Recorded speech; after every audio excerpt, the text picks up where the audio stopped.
বন্ধুরা, তোমরা তো সবাই ট্রেনে ঘুরতে যাও।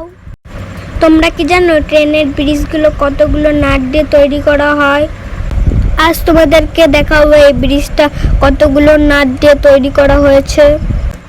এইখান থেকে ব্রিজের 1 নাম্বার নাট শুরু হচ্ছে।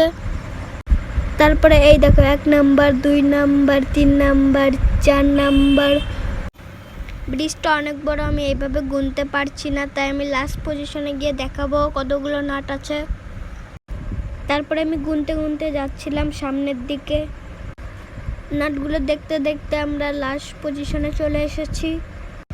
দেখো বন্ধুরা, 268টা নাট আছে, আর একটা লাইনে 3টে করে নাট আছে, আর এই পাশে পাটিতে 3টে করে আছে। হিসাব করে দেখলাম ব্রিজে মোট 1608খানা নাট আছে।